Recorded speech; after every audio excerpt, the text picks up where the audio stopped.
Hello students, today our next topic is electrolysis in electrochemistry. So first we studied what is the electrolysis, and after that we studied the law of electrolysis, that is known as the Faraday's law. First of all we discuss what is the electrolysis. Actually what is electrolysis? होता क्या है कि जब हम किसी electrolyte को किसी में सॉल्वेंट में डिसॉल्व करते हैं या वाटर में डिसॉल्व करते हैं तो वो आयंस में डिसोसिएट हो जाता है, प्लस और माइनस में, पॉजिटिव और नेगेटिव आयन में डिसोसिएट होता है। और जब हम उस सॉल्यूशन में करंट पास करते हैं तो जो पॉजिटिव और नेगेटिव आयन है वो अपोजिट अपने से अपोजिट इलेक्ट्रोड की तरफ मूव करने लगते हैं, यानी करंट का फ्लो करते हैं। This process is known as the electrolysis.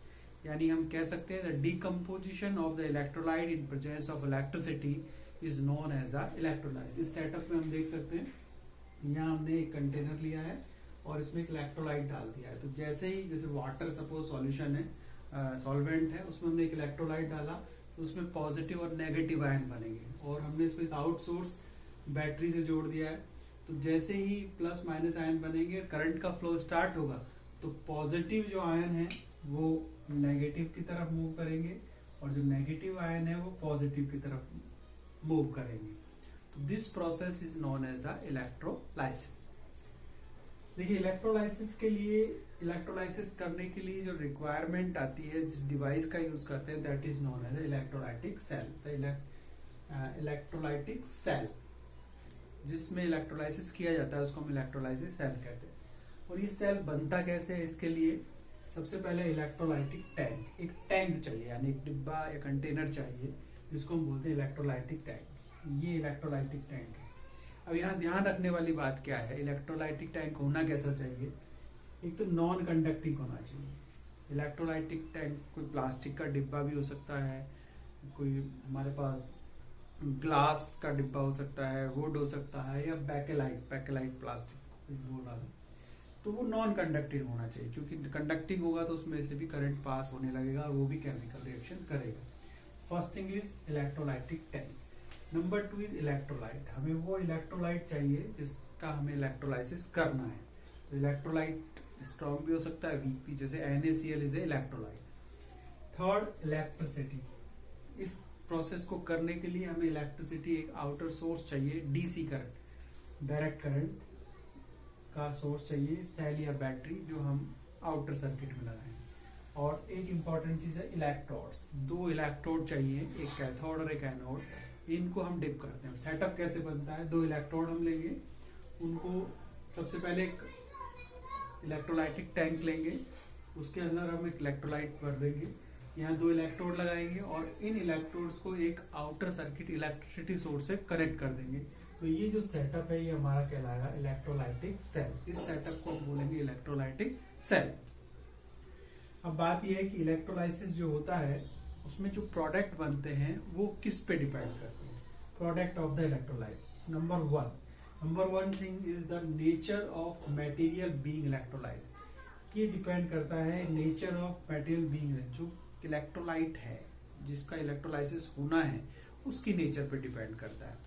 कि जब हम इस पे रोड पे डालेंगे तो देखिए यहाँ इलेक्ट्रोड पोटेंशियल पे डिपेंड करता है कि कहाँ पर ऑक्सीडेशन होने वाला है, किस इलेक्ट्रोड पर ऑक्सीडेशन होने वाला है और किस इलेक्ट्रोड पर रिडक्शन होने वाला है। तो it's depend on the nature of material being electrolyte, कि जो इलेक्ट्रोलाइट होने वाला है उसका नेचर कैसा है।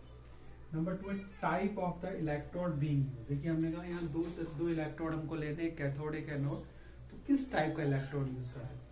देखिए इसमें 2 तरह के इलेक्ट्रोड हो सकते हैं। एक होता है इनर्ट इलेक्ट्रोड। अगर इलेक्ट्रोड कोई इनएक्टिव मेटल जैसे कि प्लैटिनम, गोल्ड से बना होता है तो ये कभी भी केमिकल रिएक्शन में पार्टिसिपेट नहीं करते।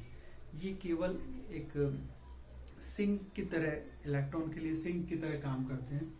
और दूसरा था एक्टिव। अगर हमने एक ऐसा मेटल ले लिया है, सपोज हमने जिंक ले लिया या कॉपर ले लिया, तो ये एक्टिव इलेक्ट्रोड है और ये यहाँ रिएक्शन में पार्टिसिपेट करना शुरू करेगा।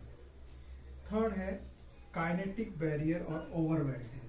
देखिए कोई भी कौन सा मेटल ऑक्सीडाइज होगा, कौन सा मेटल रिड्यूस होगा, it's totally depend on the electrode potential, standard electric potential that is known as standard reduction potential. इसके लिए हमने एक इलेक्ट्रोकेमिकल सीरीज पढ़ी थी, तो उनके बैलेंस से हम डिसाइड करते हैं कि कौन ऑक्सीडाइज होगा कौन रिड्यूस होगा।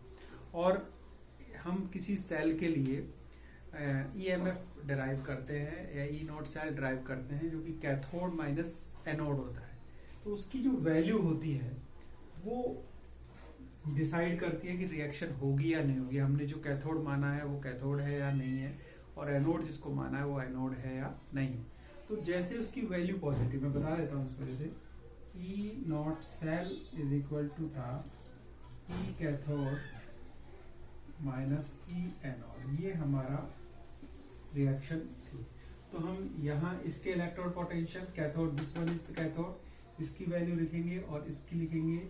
और अगर इसकी वैल्यू पॉजिटिव आ रही है तो पॉजिटिव वैल्यू आने पर हम कहते हैं कि ये रिएक्शन फिजिबल है और ये सेल सही बना हुआ है। लेकिन देखिए जिसकी वैल्यू है, कई बार क्या होता है कि पॉजिटिव वैल्यू आ रही है, लग रहा है कि रिएक्शन फिजिबल है, लेकिन फ्लो नहीं हो पाता क्योंकि वो जो वैल्यू है वो काफी कम होती है।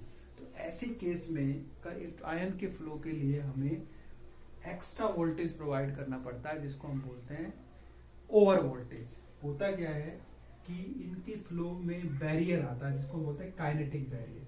तो उस काइनेटिक बैरियर मतलब आयन के फ्लो में रेजिस्टेंस क्रिएट होता है। तो उस रेजिस्टेंस को खत्म करने के लिए हमें क्या लगाना पड़ता है, एक्स्ट्रा वोल्टेज लगाना पड़ता है, जिसको हम बोलते हैं ओवर वोल्टेज। ठीक है, तो इस केस में कि कई बार ओवर वोल्टेज की वजह से हमें लगता है कि ये रिएक्शन होनी चाहिए, लेकिन उसके अगेंस्ट में दूसरी कॉम्पिटिटिव रिएक्शन हो जाती है। अभी हम आगे इसको पढ़ने वाले हैं। Next is the electrodic reaction. देखिए सबसे इंपॉर्टेंट पार्ट है ये इसका, इलेक्ट्रोडिक रिएक्शन। हमारे यहाँ दो इलेक्ट्रोड होते हैं, एक होता है एनोड और एक होता है कैथोड। तो एनोड पे क्या रिएक्शन हो रही है और कैथोड पे क्या रिएक्शन हो रही है, ये कहलाती है हमारी इलेक्ट्रोडिक रिएक्शन। अब देखिए इंपॉर्टेंट बात ये है कि कोई भी चीज का जब हम इलेक्ट्रोलाइसिस करते हैं तो हमारे पास जो इलेक्ट्रोलाइट है वो उसकी दो स्टेट होनी चाहिए। या तो वो होना चाहिए मॉल्टन स्टेट में, मॉल्टन स्टेट में होना चाहिए, या होना चाहिए एक्वस स्टेट। अब देखिए मॉल्टन स्टेट का मतलब ये किसी को मेल्ट कर लो। अब हम एक एग्जांपल लेते हैं, NaCl है हमारे पास सॉलिड, और जब हम इसको मेल्ट करेंगे तो ये मेल्ट होकर ये बना दिया इसने, Na और Cl में ये मेल्ट हो गया। अब इसमें देखिए दो, एक होगा एनोड और एक होगा कैथोड। एनोड पे क्या होता है ऑक्सीडेशन, और कैथोड पे क्या होता है, कैथोड पे क्या होता है रिडक्शन। तो हमें देखना है कौन सी रिएक्शन कहाँ होने वाली है।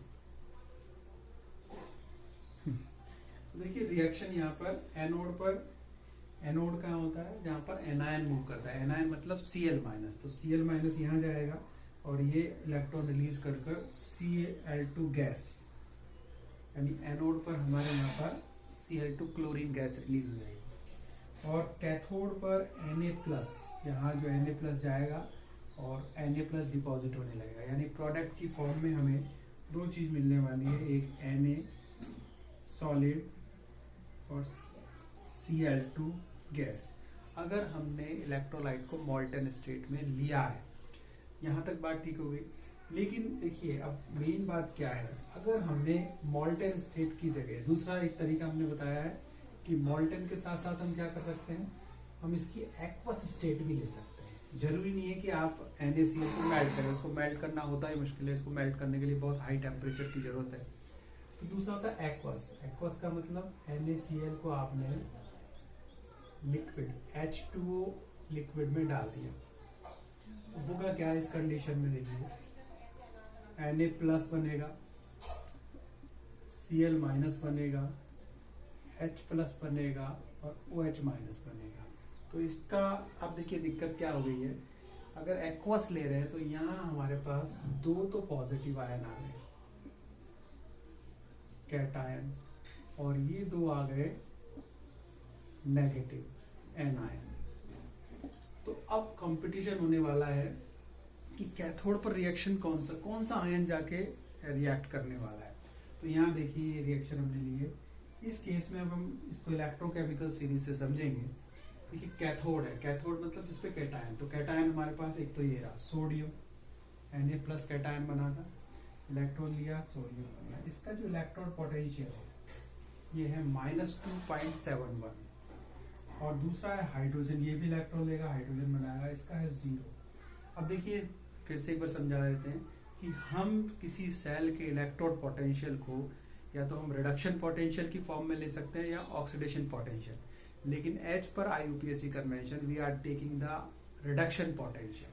तो एक्चुअली इसका होता है रिडक्शन, मेटल क्या होते हैं जो ऑक्सीडाइज होते हैं, लेकिन हमने इसका रिडक्शन पोटेंशियल लिया है तो इसकी वैल्यू क्या आएगी नेगेटिव, यानी 0 से कम।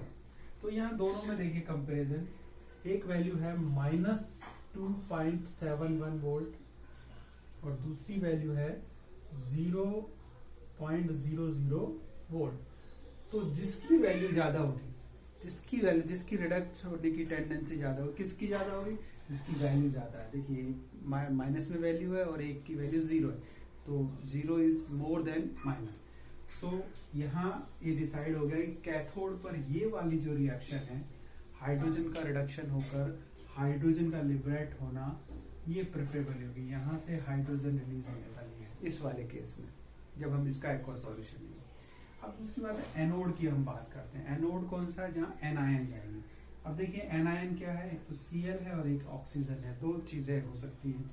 अब Cl के लिए इक्वेशन आ रही है 1.36 वोल्ट, इसके लिए रिडक्शन पोटेंशियल, और इसके लिए आ रहा है 1.23। तो हमें क्या लग रहा है, हमें ये लग रहा है कि इसमें से कौन सा प्रेफर होना चाहिए।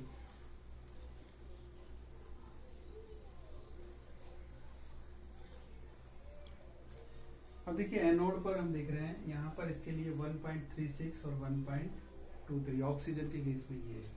अब यहाँ ये बात